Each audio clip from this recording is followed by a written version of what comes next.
Paris had never felt like mine. The stones beneath my boots echoed languages I didn't speak, and the wind carried perfume I couldn't afford. But my voice was the only thing that belonged to me. Each note I let out was a thread spun from the ruins of everything I had lost. So I sang, not for them, but for the shadows that still followed me, for the dust of Beirut still clinging to my lungs, for the silence my parents left behind when they died so I could breathe. I stood outside the florist again, Rue de la Baie, late afternoon, the golden light skimming the tops of parked cars like honey. My guitar was cradled in my arms like something sacred, though its strings were tired, nearly as worn as my coat. But the moment I played that first chord, the world narrowed. The ache in my stomach faded. I became something more than a girl on a corner. I became a story. Then I felt it. Not the chill of autumn against my skin, something else.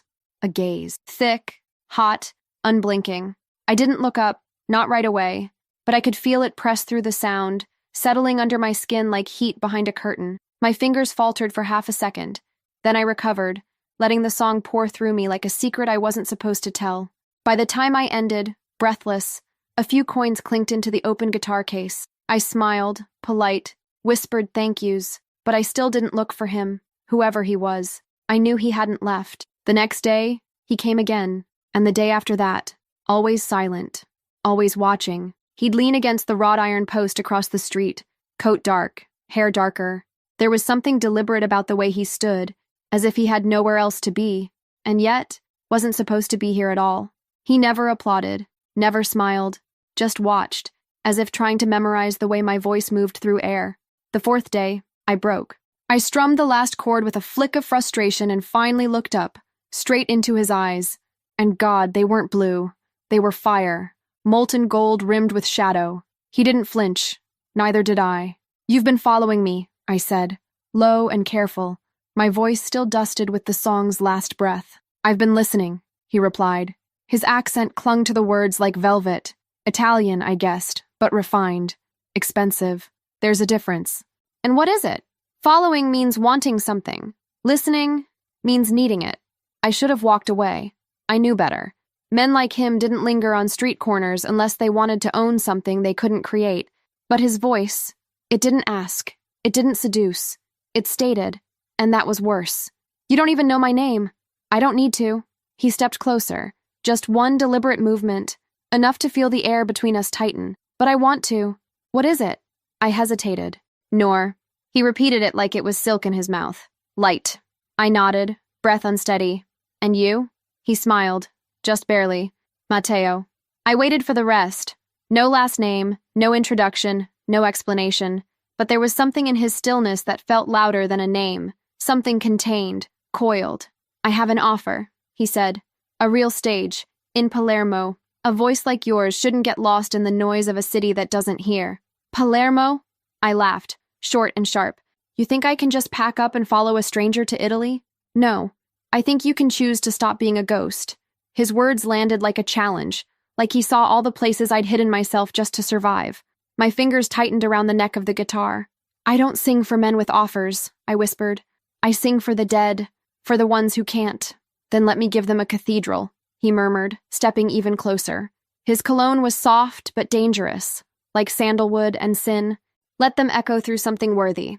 I didn't say yes, I didn't say no, but I didn't walk away. She didn't walk away. That should have been the end of it. A brief exchange, a flicker of something unspoken, and silence returned to the world like it always does. But her eyes stayed, not just on me, but inside me. Noor. Her name tasted like something fragile, untouchable, yet it sat on my tongue like a secret I hadn't earned, and I wanted to. God help me, I wanted to. I hadn't planned to stay in Paris.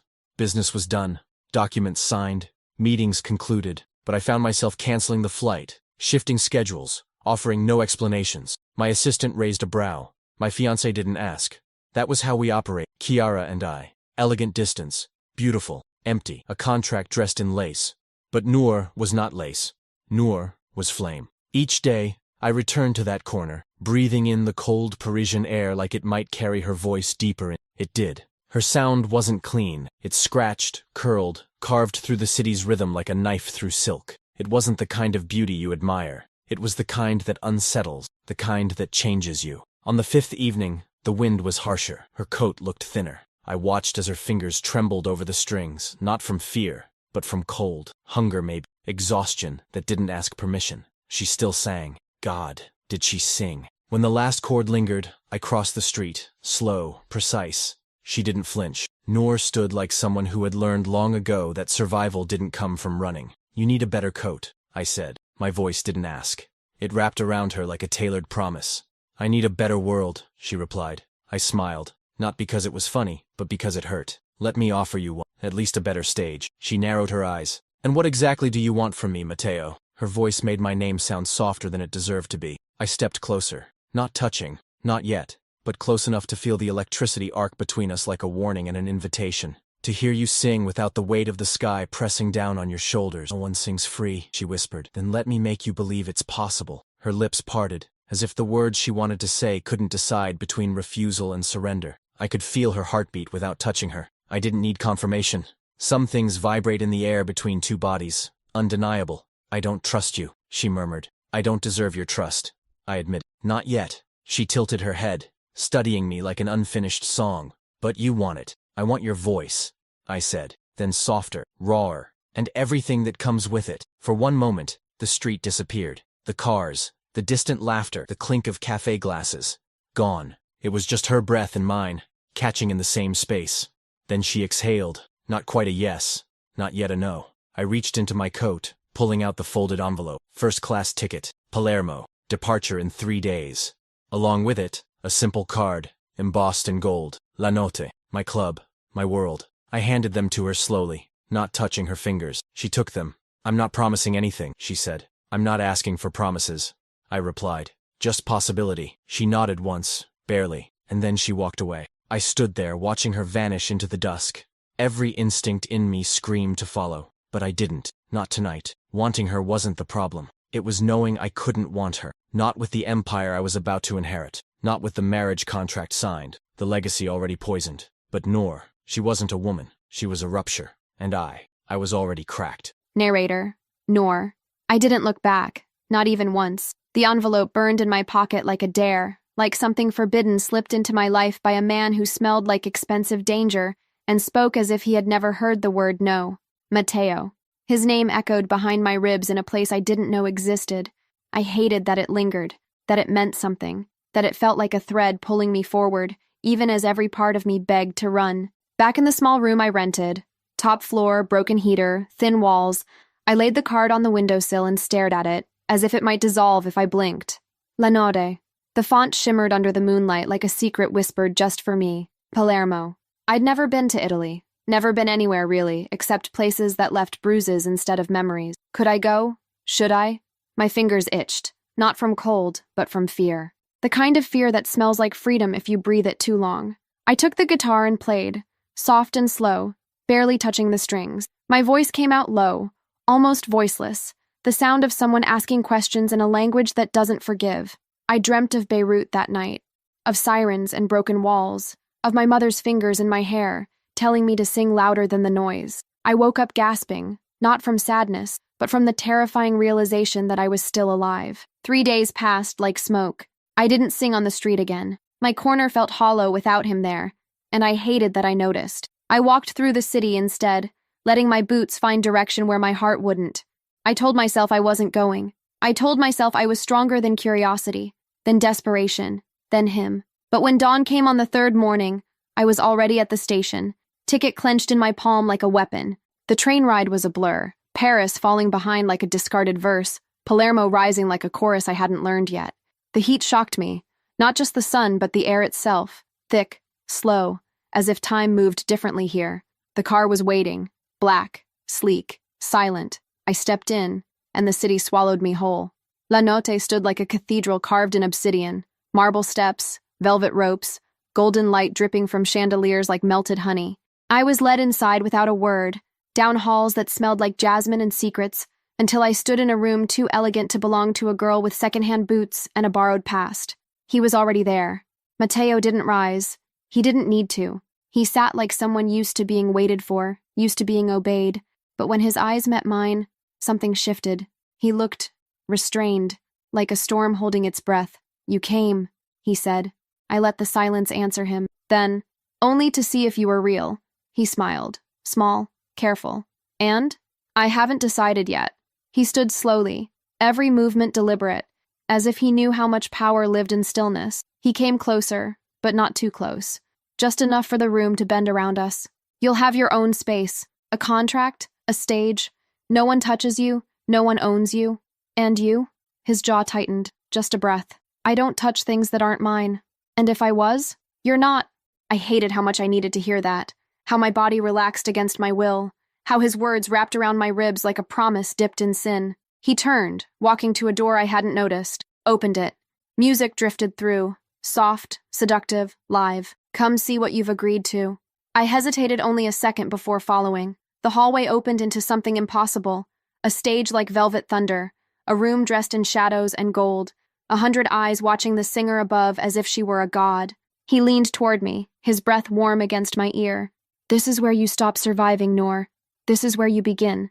Narrator, Mateo. She followed me, not out of trust, not out of surrender, but out of something far more dangerous, curiosity edged with defiance.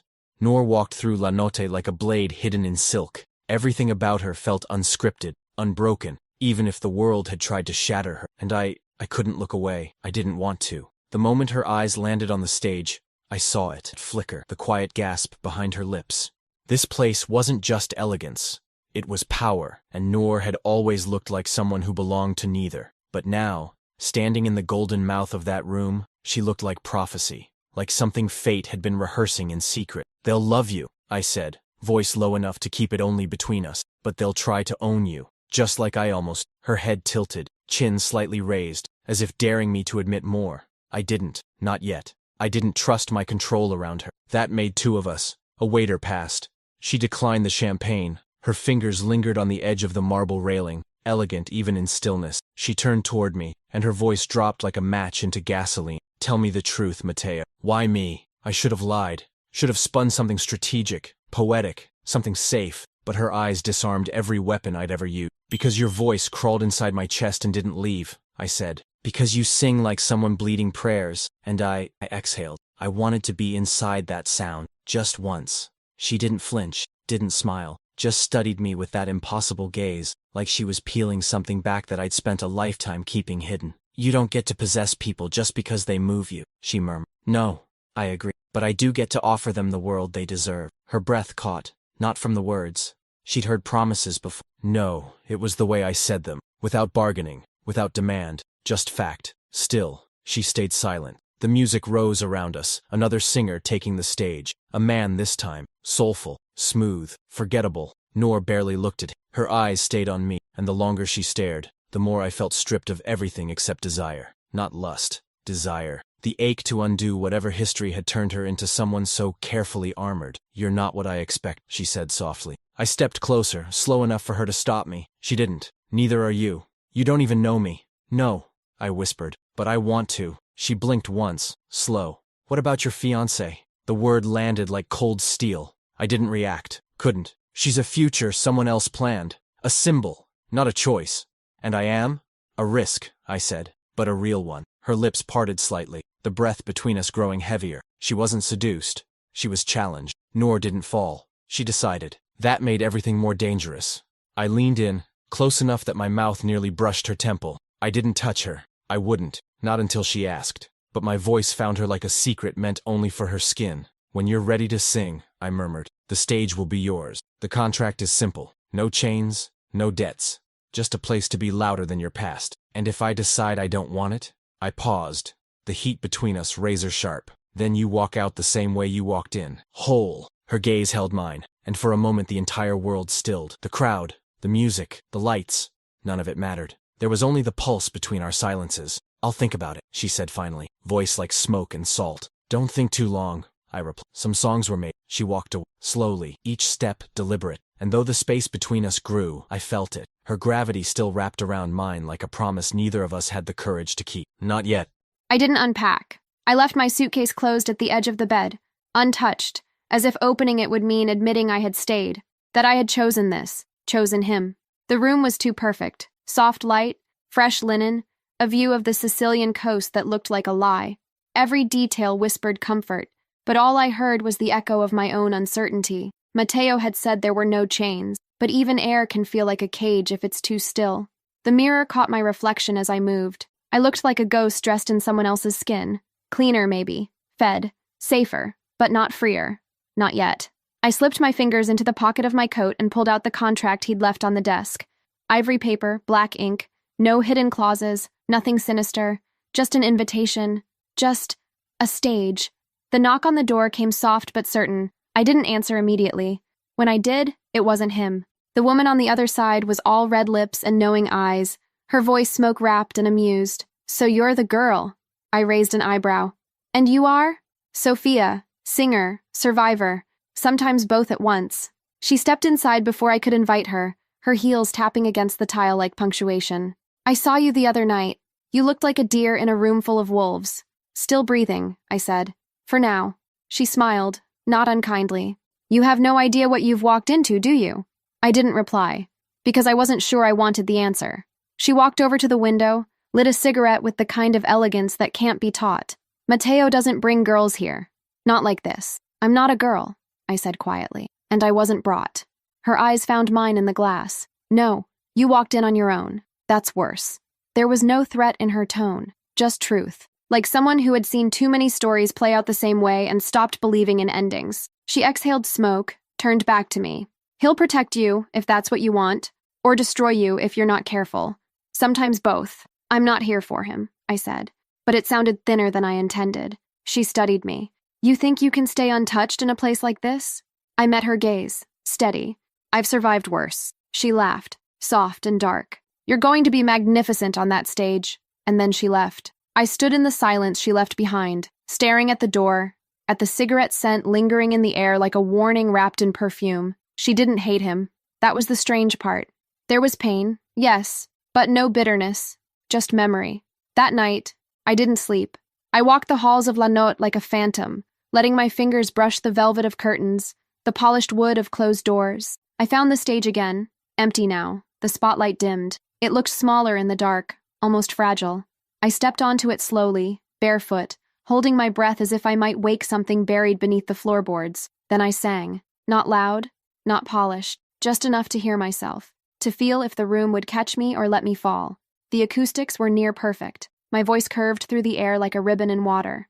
I closed my eyes, let it rise. A second later, I felt him. Not footsteps, just presence. Like gravity, realigned. I turned my head slightly. He was there, in the shadows, watching. "How long have you been standing there?" I asked, voice still soft with song. "Long enough to know I was right," he said. "You belong here." I looked down at my hands, then back at him. "That's the problem. I don't belong anywhere." Mateo stepped forward, slow, careful. "Then let this place belong to you." I wanted to believe him. God, I wanted to believe him. But I'd learned the hard way. Some gifts come wrapped in silence so thick, you don't hear the strings until they're already around your throat. She didn't see herself on that stage the way I did, nor walked its edge like it might vanish beneath her feet, as if the light wasn't meant for her skin. But when she sang, the room didn't no one. Her voice owned and I, who had never bowed to any, stood powerless in the back of my own watching a girl with shadows in her lungs summon worship without asking. The crowd had already begun to gather before she even stepped out. Word had spread. La Note was full, thick with perfume and tension, and the kind of silence that knows it's about to be broken. I stood in the darkened balcony, untouched, unmoved, except by her, always by her. The moment she walked onto that stage, I felt it again. The shift, the hunger. She wore black silk, simple, sleeveless, her arms bare, her throat exposed, vulnerable, yes, but not weak, never weak. Her hair was pinned back, not tightly. Some strands had escaped, curling at her neck like whispers. She looked like a secret about to be confessed, and they stared, all of them. Every man in that room drank her in like something forbidden. Every gaze crawled across her skin without permission. I saw it in their eyes, the calculation, the want, the entitlement, the way men look at can buy. I gripped the railing so hard my knuckles paled, and then she sang. The first note cut the roof. It wasn't loud. It didn't need to be. It slithered through the shadows, pulling the air tight around every throat. She didn't perform. She bled, with elegance, with control, like someone who had learned to make beauty out of pain so exquisite. Even God would hesitate to interrupt, but I couldn't watch their eyes on her. Not like that. Not while her voice undressed the room. Not while they imagined touching what I hadn't even dared to. I left the balcony before I could think better of, moved through the hall like something hunted and hunting all at once. I reached the side of the stage just as she finished her second song. Her chest lifted, slow, from breath held too long. Her lips parted, ready for the next verse, and I couldn't take it. I stepped onto the stage, into her light. She turned, saw me, froze. The room gasped. Or maybe that was just me. I walked to her without a word, without reason. The music stopped. Time stopped. Her fingers clutched the mic stand. Her eyes widened, but not in fear, in disbelief. I reached her, leaned in, whispered, low enough for only her to hear. "You don't sing for them. You sing for me." Her breath hitched. Then I took her hand, took her off that stage like a storm swallowing its own fire. The silence behind us felt like betrayal, or reverence. She followed, silent, confused, furious. We didn't stop until the dressing room. The door closed behind us with a sound that echoed in my spine. She pulled her hand back like it burned. "What the hell was that?" she snapped, voice shaking with heat. I didn't answer. I couldn't. I stepped closer. Too close. Her chest rose between us, fragile and defiant. "You humiliated me," she hissed.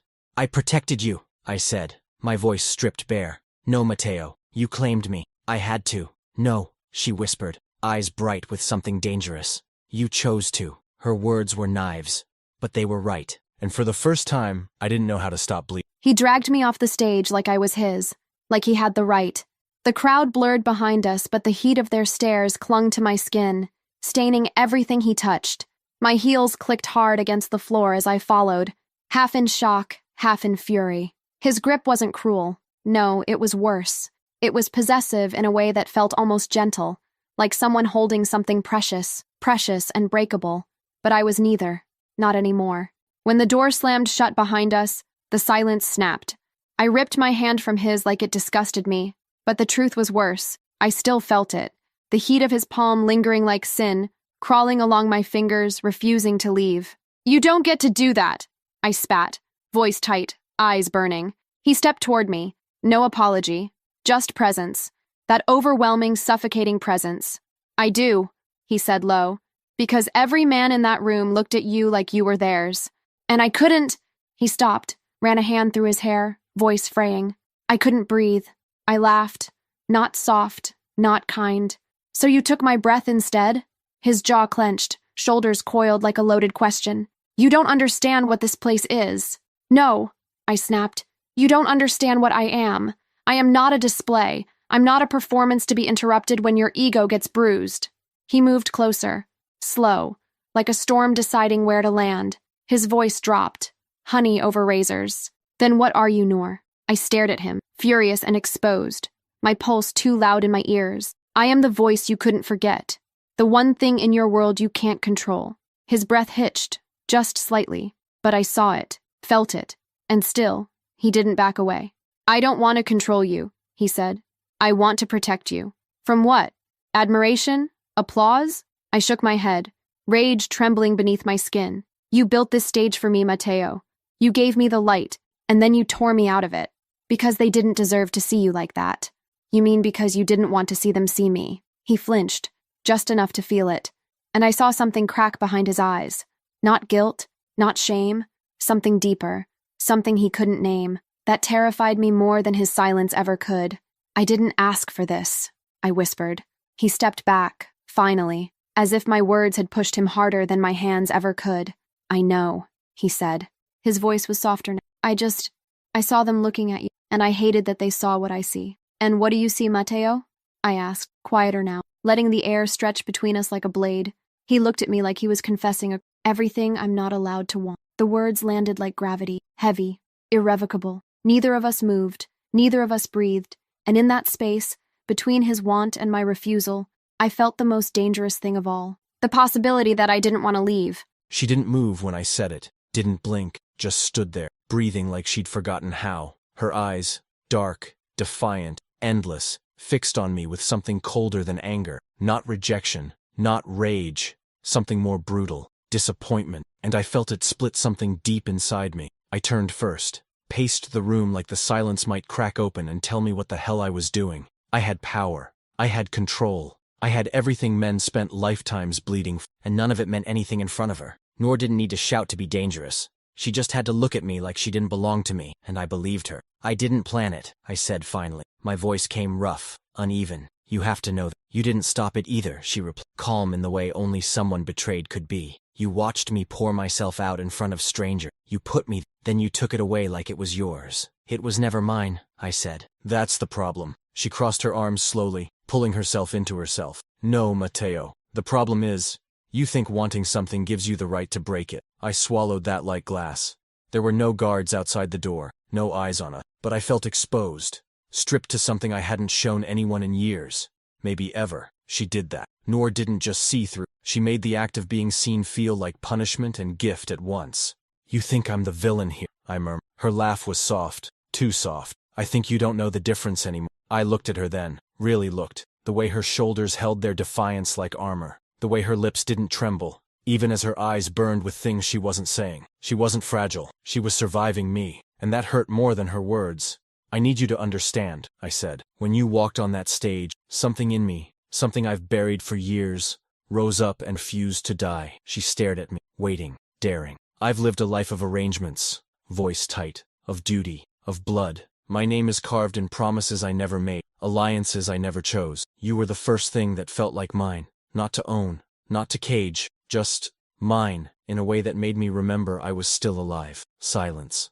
Then, that's not love, she whispered. That's desperation. I closed my eyes, because she was right, and I hated that she was. A knock shattered the moment. I opened the door. One of my men, face pale, jaw tight. He stepped in, leaned close, voice low. They know, Mateo, about her. Kiara's people. I felt the world tilt, just slightly, enough to taste danger. Handle it, I said. She already has. My blood went cold. What do you mean? She made a call. She's not going to let this play out quietly. I turned to Noor, who hadn't moved, but something had changed in her eyes. A flicker of something she knew too well. Threat, pain, history. I'm sorry, I said quietly. You're not safe anymore. She didn't flinch. She just stepped closer, and in a voice that didn't shake, said, I never was.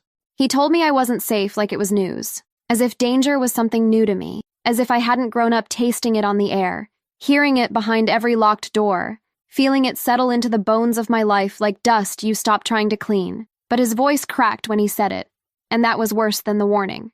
Because fear, on Matteo Bellini's tongue, was not supposed to exist. I watched him, watched the way he tried to mask it with command, with posture, with that cold, ruthless elegance of a man born to rule shadows. But there was a crack now, and I had caused it. And Kiara, his promised wife, his obligation, his unspoken prison, she had found me. I didn't ask what she planned.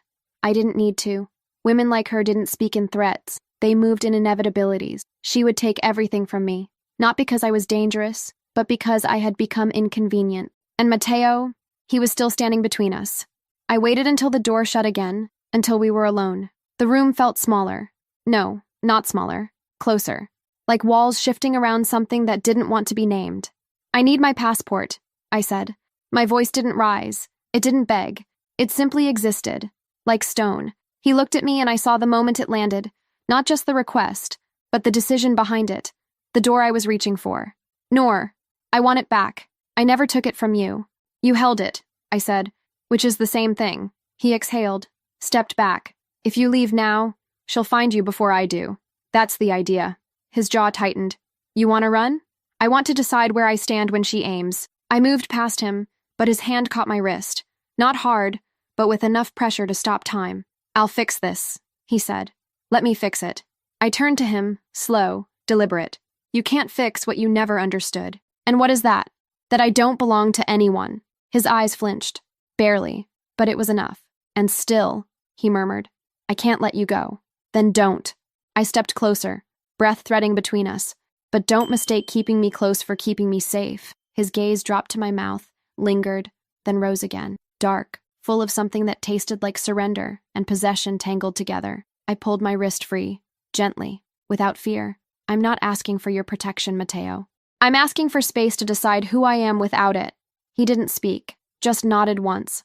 A slow, reluctant dethroning of everything he thought he had control over.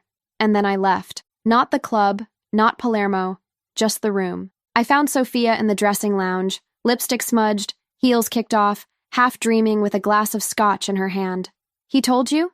she asked, eyes half-lidded, voice like velvet turned inside out. Yes, and you're still here. For now. She smirked. Good. Stay until you know how to leave without disappearing. I sat beside her, silent. She passed me the glass. I took it. And for one long, quiet moment, I let the warmth hit the place in me where fear used to live. I watched her walk away and didn't follow. That was the first violence I did to myself, letting her leave the room with my name still caught in my throat. Nor moved like smoke through the hall, slipping between shadows as if she'd always belonged to, and I stood there, paralyzed, aching with something too sharp to be called want, something deeper, something closer to. The club pulsed around me, unaware. Music still played, glasses still clinked, but I felt it before it happened, a shift in the air, a presence just outside the rhythm. Trouble doesn't announce itself in my world, it whispers, then bites.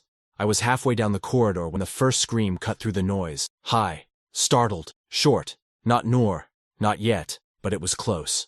My blood turned electric, my pace broke into a run. By the time I reached the main room, chaos had bloomed like poison in a closed room. 2 men, strangers, not from my crew, had pushed past the velvet rope, flashing false credentials. One headed for the stage, the other, his eyes were locked on the dressing hallway. I didn't hesitate. I moved like instinct, pulled the gun from beneath my jacket and aimed for the one closest to her path. My shot cracked through the glamour of La Notte like thunder through silk. One body hit the floor. The other spun toward me, fired blind. Screams erupted. Panic. My guards flooded in, too slow, too late. I reached him before he reached the stairs. We collided like war. I didn't think. I didn't feel. I just struck, again and again, until his face stopped moving. Someone pulled me off him, blood on my hands, breath ragged, eyes wild, and then, her, Noor. She was standing by the stage, framed by smoke and strobe, frozen, not hurt, but shaken. Her gaze met mine, and in it was something I hadn't seen before. Not fear,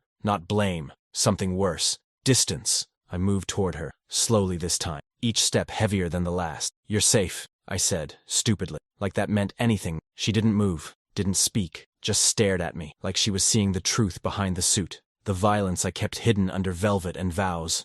You killed him, she said. Not a question, not accusation, just observation. He would've… I know, she interrupted, but her voice cracked, just slightly. I told you I'd protect you. Her eyes glistened. And I told you, I didn't want to be protected like this. I reached for her, gently, fingers hovering near her face. She stepped back, not far, but enough. Enough to make everything inside me recoil. Do you think this is over? She whispered. That blood ends blood. Nor, Kiara sent them, and she'll send more. And next time, maybe you won't be fast enough. I felt the words settle into my chest like ice. I can stop her, I said. I will. No, you'll try. And I'll wait to see who dies first. I closed the space again, this time slower, voice low, pleading. I can't lose you. She didn't flinch.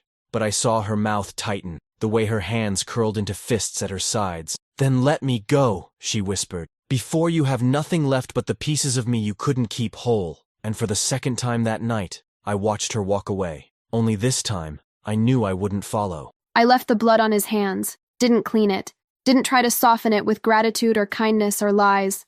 I walked past the echo of what he'd done and carried it with me like smoke in my throat. Not because I blamed him, but because I finally understood. This world wasn't just his. It was in him. And if I stayed, it would become part of me too. I closed the dressing room door behind me and locked it, even though I knew it wouldn't keep anything out, least of all him. But I needed the illusion of space, of silence, of air. The room smelled like perfume and powder and metal, all sharp around the edges, like everything had turned to glass beneath my fingertips. I sat on the edge of the velvet chaise and stared at my hands. They were clean, but I couldn't stop seeing his, red, shaking, alive. I should have cried, screamed, something, but the tears didn't come, not anymore. I had used them all up in countries that never wanted me, on borders that refused to remember my name. What I had now was quieter, harder. It pulsed beneath my skin like a promise I hadn't made yet, but already knew I'd keep. Sophia found me an hour later. She didn't knock, just walked in and lit a cigarette like we were back in some old film where nothing ends well, but everyone looks beautiful trying. He's not himself, she said softly. I didn't look at her. Then who is he? She exhaled, slow. Someone who's never had to choose between power and love. And what did he choose tonight? She was silent for a beat. Both. That's the problem.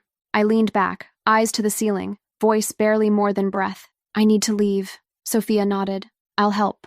That was all. No warning, no poetry, just the weight of truth between women who've seen too much.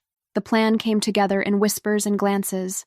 One suitcase, one train. One shot at disappearing without noise. Not because I was afraid of Kiara, but because I was starting to be afraid of what I felt when he looked at me like I was the only softness left in his brutal world. And I didn't want to be soft. Not for him. Not for anyone. I wanted to be whole. That night I sang again. Not on the stage. Not for the crowd. Just for myself. I stood at the window, eyes on the Sicilian moon, and let the song rise slowly from my throat. It wasn't polished. It wasn't pretty. It was real. And raw. And aching. When I finished, there was silence. Then a knock. I knew who it was before I moved, but I didn't answer.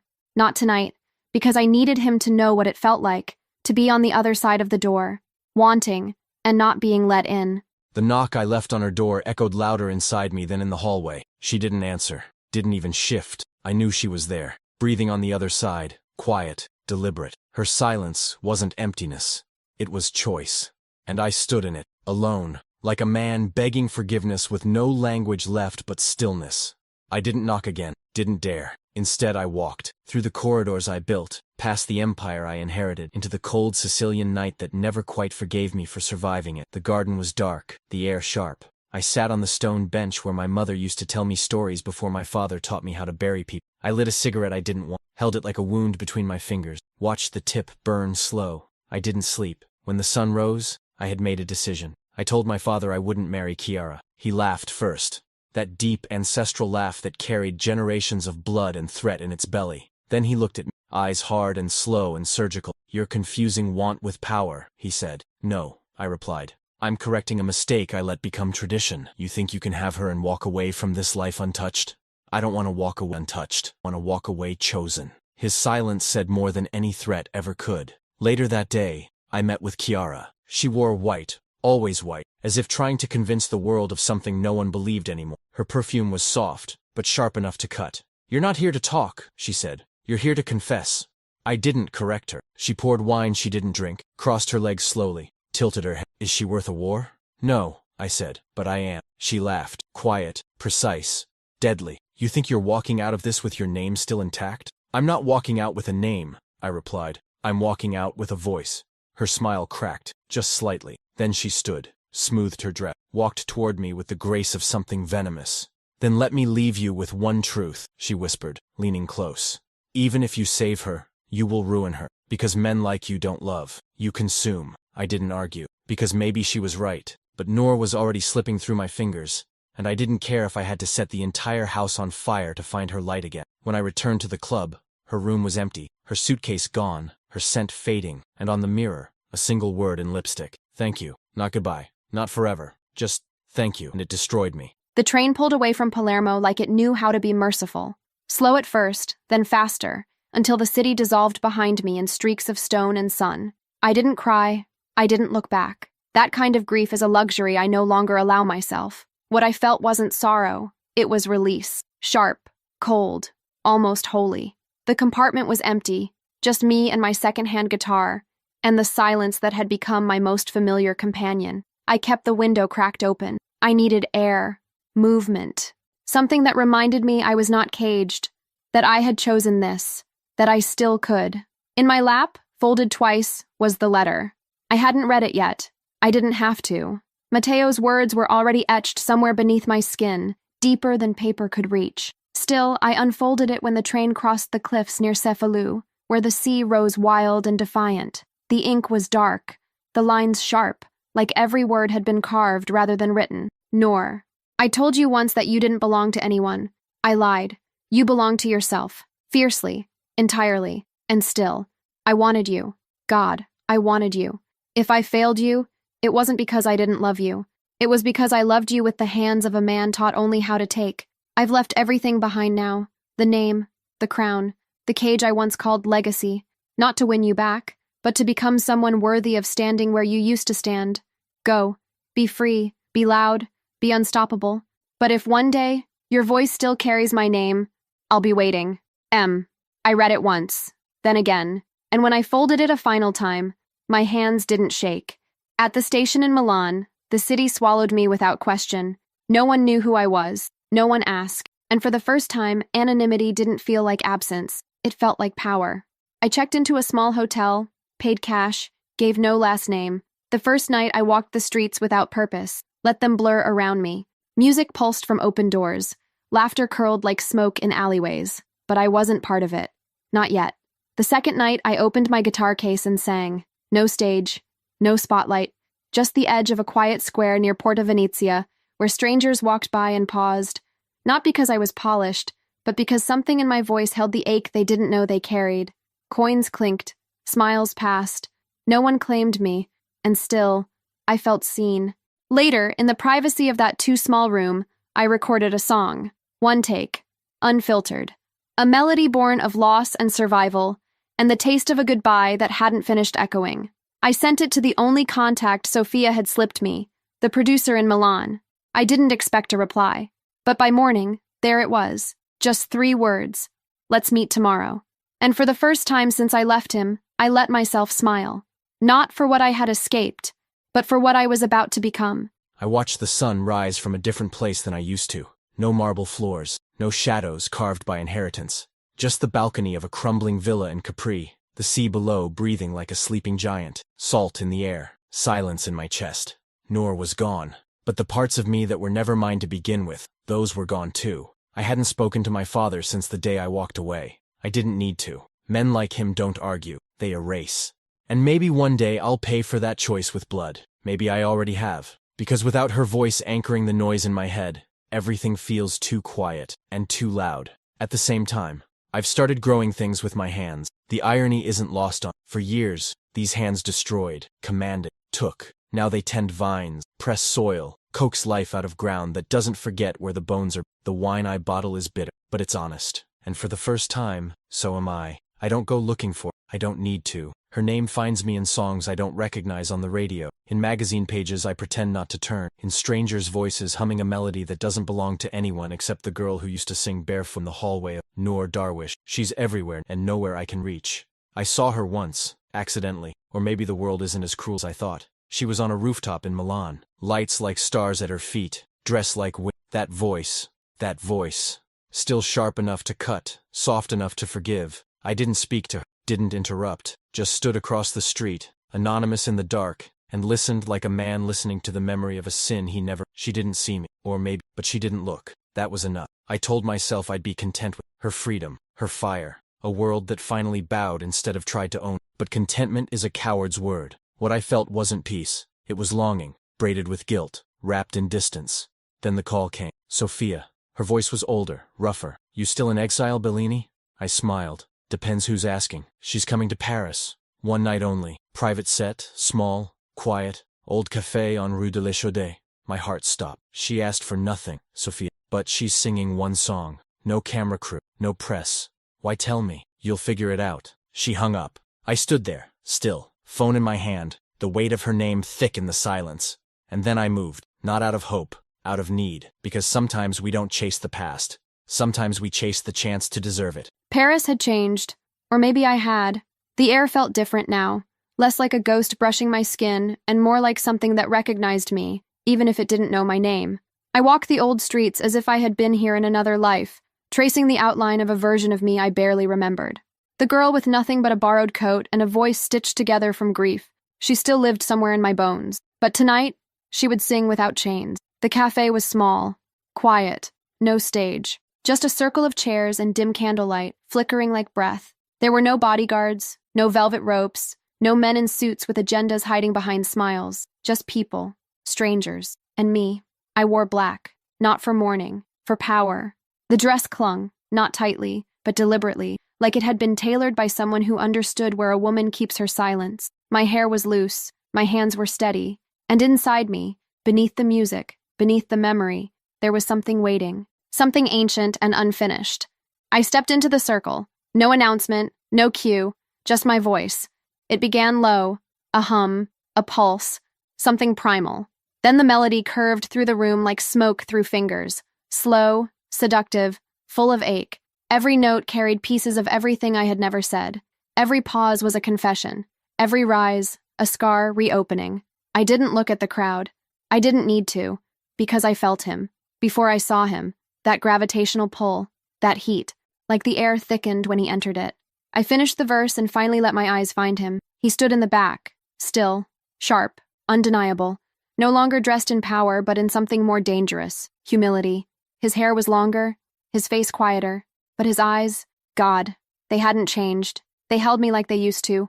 Only this time they asked permission. I held his gaze as I finished the final line, then silence. It rang louder than the music ever could. No applause, no movement, just stillness. Then I turned, walked through the quiet, past the tables, toward the door. He followed. Of course he followed. Outside, the air wrapped around us like a secret we hadn't spoken yet. We didn't touch. Not yet. He waited. And I let the silence stretch, heavy and golden, before I turned to face him fully. You heard it, I said. His voice came low, wrecked. Every breath. I studied him, the lines of his face, the quiet in his stance. You let me go. I had to, he said, or I would have lost the part of you I loved most. And what part was that? His eyes burned, the part that didn't need me. The wind slipped between us, and still, we didn't move. I'm not the same, I whispered. Good, he said. Neither am I. We stood like that, on the edge of something old and unsaid, and I wondered if this was what forgiveness tasted like, if it had a shape, a sound, a pulse. Then I stepped closer, just close enough to feel the way his breath caught. And for the first time, I didn't run. She didn't run, and I didn't reach for her. Not yet. Not even when every cell in my body screamed to close the space between us, to take her face in my hands and tell her I was done bleeding for a legacy I never asked to carry. But she stood there, whole, and that was enough, for a moment. That was enough to silence the fire in my chest and let something softer take root in its place. We walked, not side by side, but close enough to feel the electricity moving between us like a wire stretched too tight. The night wrapped around her like it remembered her, like the city had held its breath until she returned. Her silence was different, not armor, but command. She didn't speak to fill the quiet. She let it speak for her, and I followed. God, I followed. We ended up on the same bridge where I first saw her, Paris glowing behind her, that same wind curling around her hair. And I remembered how I'd stood across the street watching her sing like the world had never broken her, like she didn't know yet that it would. She leaned on the stone rail, eyes on the water. I waited. Then, softly, "Did you mean it?" My voice came without breath. "Which part?" "All of it." I stepped closer, just enough. "Yes." She turned to me, chin lifted, strength flickering behind her lashes. "Even the part where you said you weren't trying to win me back? That was the only way I knew how to love you," I said, "without trying to own you, without expecting anything in return." She searched my face, eyes like questions sharpened by time. "And if I asked for something now?" "Anything," I said, and I meant it, down to the bone. She looked away for a beat, then back. "I want to know who you are now. Not the man who dragged me off a stage, or the boy with blood on his hand. I want to know the man who let me go." "I can show you," I whispered, "but it won't be clean." "I'm not asking for clean," she said. "I'm asking for real." My breath caught. "Then I'm yours." She moved then. Just a step, just enough, and in that inch of space, everything else vanished. "I never stopped singing about you," she murmured, "even when I didn't know that's what I was doing." I reached for her hand, touched her fingers like they were the last pages of a book I had been too afraid to, and she let me. Just that. Contact, warmth, forgiveness. We stood there, under Parisian stars that had outlived all our mistakes, and we didn't promise forever. We didn't name it. We just stayed. It felt like the first time I had ever truly. I felt his hand before I looked at it. The warmth, the steadiness, the ache of a man holding something not out of ownership, but reverence. His fingers didn't close around mine. They waited. And that waiting, God, that was everything. It told me he had changed. Not entirely, not perfectly, but in the ways that mattered, in the ways that hurt. The bridge beneath us didn't shift, but something inside me did, like breath loosening after years of being held too tight. Paris shimmered at our backs, but it wasn't the lights I saw. It was his eyes, quiet and wrecked, and full of a question he no longer needed to ask. I didn't answer him with words. I just let my fingers curl into his, and he exhaled like a man who'd been drowning in silence. We didn't kiss. Not yet. That would have been too easy, too expected. What we needed wasn't lips pressed in apology. It was truth, and truth takes time. It takes restraint. It takes two people who have burned everything down and are still willing to reach into the ash, bare-handed, to see if anything survived. He walked me home, not to a hotel, not to a borrowed place, but to a tiny flat above an old bakery where the scent of sugar clung to the curtains and the floorboards creaked like they had secrets. I unlocked the door without looking back, but I left it open. He stepped in like he didn't want to break the spell. Like the air might crack if he moved too quickly. "You live here?" he asked, voice low. "For now," I said, dropping my keys on the counter. "It smells like bread every morning. I like that." He smiled, barely. "Of course you do." I turned slowly, leaned against the wall. "You were right back then." He blinked. "About what?" I didn't know what love was. I only knew hunger, fear, the ache of needing to survive. And now, I held his gaze, let the silence thicken around us before I spoke. "Now I know that love doesn't pull, it doesn't steal, it doesn't rescue. What does it do?" "It stays," I said, quietly, without needing applause. His eyes closed just for a moment, like my words had struck something too deep for him to hold still. "I'm not here to ask for more than that," he said. "But if you let me, I'll stay." I nodded once, just enough to fracture the weight between us. He crossed the room slowly, stood in front of me, not touching, just close enough to feel the heat. "Can I?" he asked, voice almost trembling. I answered by reaching up, brushing my fingers against the line of his jaw, tracing the man he'd become. And then, finally, my mouth found his, not with desperation, but with quiet reverence. A kiss that didn't promise forever.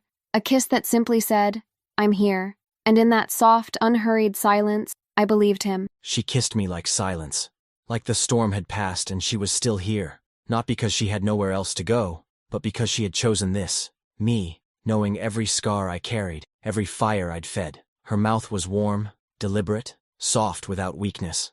And when her fingers curled behind my neck, pulling me just close enough, I knew I would never ask her for more than she offered. Not again, not ever. I kissed her back with everything I hadn't said, the apologies I couldn't articulate, the nights I'd memorized the shape of her absence, the months I'd rewritten myself just to be someone who didn't turn love into a prison. She tasted like fire and forgiveness, like a future that didn't need to be mapped, only met, and I wanted to stay in that, to press pause, to memorize the rhythm of her breath between mine, but nor never letting be simple. When she pulled away, her eyes didn't soften, they sharpened, focused. She looked at me the way only she could, like she was reading all the truths I still hadn't spoken. "Tell me what it cost you," she said. My throat tightened. "Everything. I need you to say it."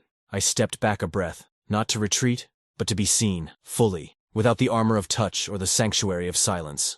"I lost my father," I said. "Not to death, to choice.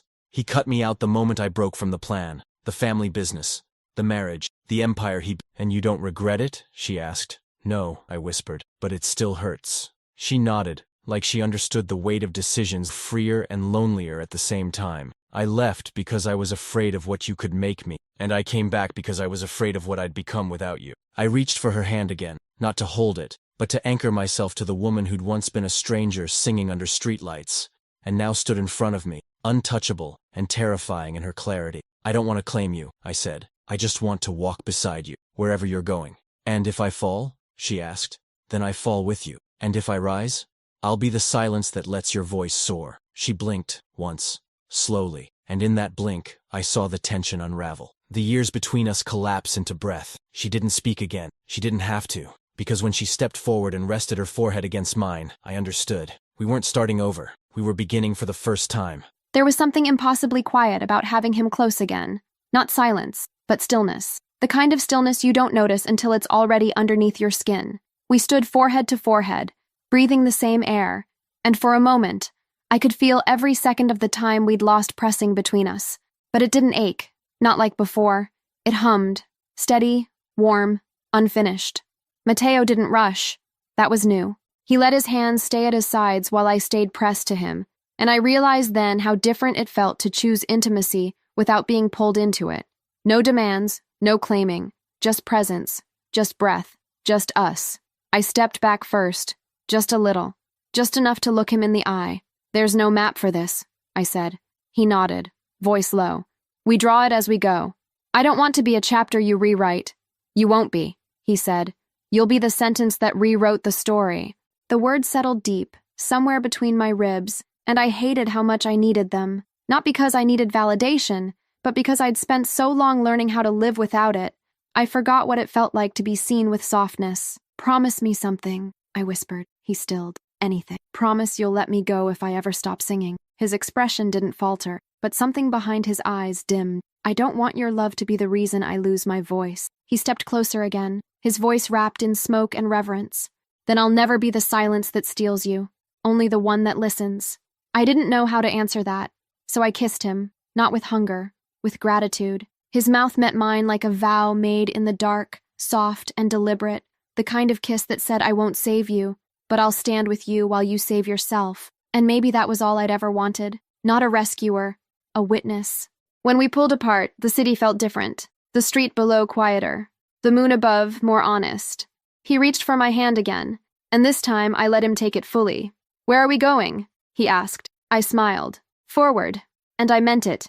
The word forward lingered in the air long after she said it, like a thread of melody that refused to fall silent. I held her hand not like something I'd earned, but something she allowed, and that distinction changed everything. Noor walked beside me through the sleeping streets of Paris, her steps light, but her presence heavy with intention. Every breath between us was an echo of everything we weren't saying, and maybe we didn't need to. Not tonight. We didn't go far. Just enough to find the edge of the Seine, where the city opened like a confession. She leaned against the railing, the wind teasing her hair, her profile lit by the glow of a world that had once tried to forget her and now couldn't look away. I stood beside her, silent, letting the gravity between us recalibrate. You know, he said softly, for a long time, I thought love had to hurt to mean something. I turned to her, my voice barely a murmur. And now? She tilted her head, watching the water. Now I think love is what stays after the hurting stops.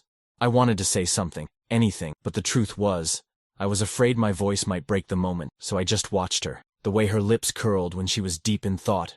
The way her eyes didn't avoid the dark anymore. Do you still dream of the stage? I asked. She nodded. Every night, but not the kind with bright lights or roaring crowds. I want the kind where the song matters more than the applause. The kind where no one owns the sound but me. You'll have that, I said. Whatever stage you want. She turned to face me fully, her gaze steady. And what about you, Matteo? What do you want, now that there's nothing left to inherit? It was a question no one had dared ask me, not even myself. But with her, the answer wasn't complicated. I want a life that doesn't require violence to feel real. She studied me like she was learning me all over again. And do you know how to live that way? Not yet, I admitted, but I want to learn, with you. Her fingers slipped into mine again, deliberate this time, warm and sure. Then we start now, she said. No ceremony, no fanfare, just that. A beginning, quiet and unbreakable. And I realized as we stood there, two people who had once clawed at each other in the dark, now holding the possibility of light between our hands, that love was never meant to save us. It was meant to let us save ourselves, together. The day we married, there was no church, no crowd, no white dress blooming like apology. Just Capri's quiet cliffs, the sea hushing against stone, and the scent of lemon trees curling through the air like something ancient and familiar. I stood barefoot in the garden of the villa we'd filled with books and silence and sunlight, wearing a slip of silk the color of stormlight. He stood across from me, hands shaking slightly, as if all his violence had drained from him, and only the boy remained. The boy who had once stood in the back of a Paris street and listened like it would ruin him. There was no officiant, no vows rehearsed, just the truth of two people who had burned down their old selves to make room for something they could grow into. Matteo held my hands like a man who understood reverence. His thumbs brushed over my knuckles as if memorizing them one last time before speaking. You don't belong to me, he whispered. I nodded. And still, I choose you. We exchanged rings without instruction. Mine was thin, gold, engraved with a single word, sempre. His had no markings, no diamonds, just weight. Like everything else he now carried on his own terms. Afterward, there was no first dance, only music. I sang for him under the moon, barefoot on the stone path, my voice low and steady, not for the world, not for the ghosts, not even for the dream, but for him. For the man who had once whispered, sing only for me, and learned, painfully, beautifully, to let me sing for myself first. He sat in a chair in the dark, elbows on his knees, head tilted back like he could taste every note on his tongue. I watched him the way I'd once feared him, completely, because fear and wonder sometimes live in the same breath, and he'd become both. A man rebuilt from ash and apology. After the song, he didn't applaud.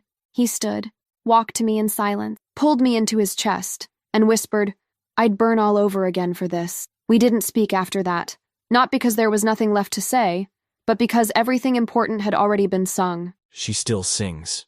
Not always for the world. Sometimes just for the walls of this old villa, or for the child asleep down the hall, or for the silence between 2 glasses of red wine at the end of a long day. And sometimes, for me, when she thinks I'm not listening. But I always am. Capri is quieter now, softer. We keep the gate open, the doors unlocked, the past where it belongs, folded into the earth beneath the lemon trees. I wake up before the sun, not out of duty, but rhythm. The house smells like coffee and ocean, and her voice sometimes hums through the kitchen like an echo of something I once chased through a city I thought I owned. Our daughter has her mother's eyes, but her laugh, that's mine. It tumbles out like she was born to make noise in a world that once taught me to live in silence.